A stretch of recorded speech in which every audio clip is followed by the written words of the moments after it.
Stablecoins. Congress against banks, who will win?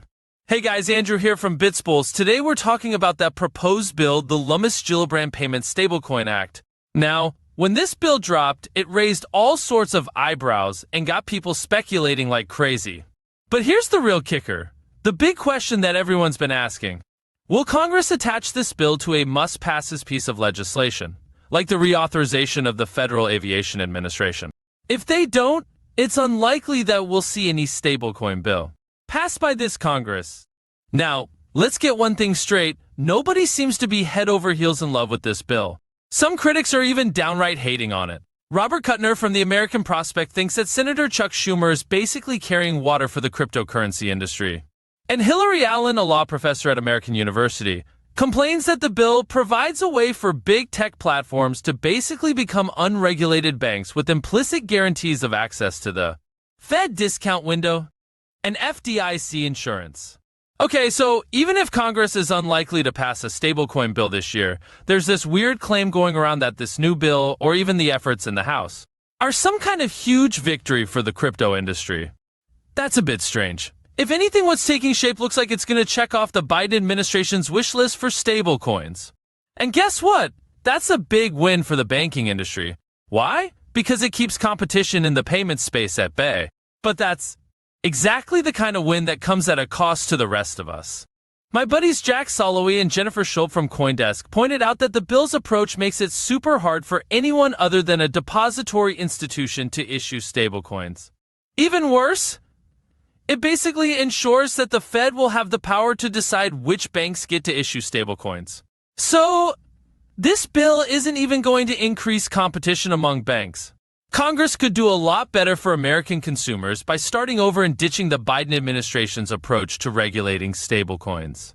Besides being anti-competitive, this approach doesn't make much sense because it treats fully backed stablecoin issuers like they're banks. This extreme stance even goes against what Treasury Undersecretary for Domestic Finance Nellie Liang said back in 2022. Maybe she misspoke, but she publicly agreed that stablecoin issuers who back their tokens with low-risk assets don't need to be regulated like commercial banks. On this point, Liang was spot on. Issuing fully backed tokens is not the same as taking deposits and making loans, and it's not creating new money. Issuing fully backed stablecoins is more like creating digital poker chips. It makes no sense to regulate these issuers like they're commercial banks.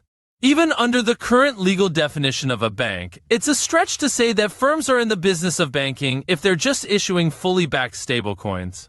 And here's another important thing. There is absolutely no reason that stablecoin issuers should get access to FDIC insurance or the Fed's discount window. Now is the perfect time to create a legal framework that explicitly prohibits it. Providing a simple framework for fully backed stablecoins, one that prevents fraud and makes it easy to verify reserves, is a no-brainer. It's a great way to let people figure out if this technology is worth their time. If fully backed tokens work as well as some people think they will, it could really strengthen our payment system and the status of the US dollar. There's no downside. But if Congress and the administration keep going down this current path, they're basically guaranteeing that innovation in the payment sector will continue to happen outside the United States. Now, get this.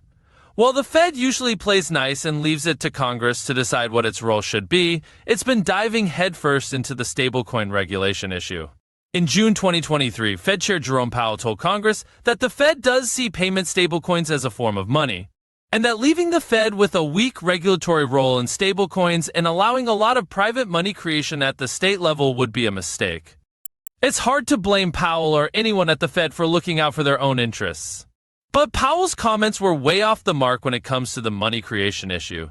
The United States still has more state-chartered banks than national banks, and they do engage in private money creation.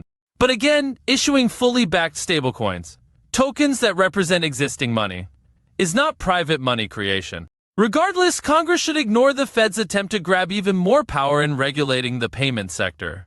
The Fed's ever-expanding role, not just in payments, is already causing problems.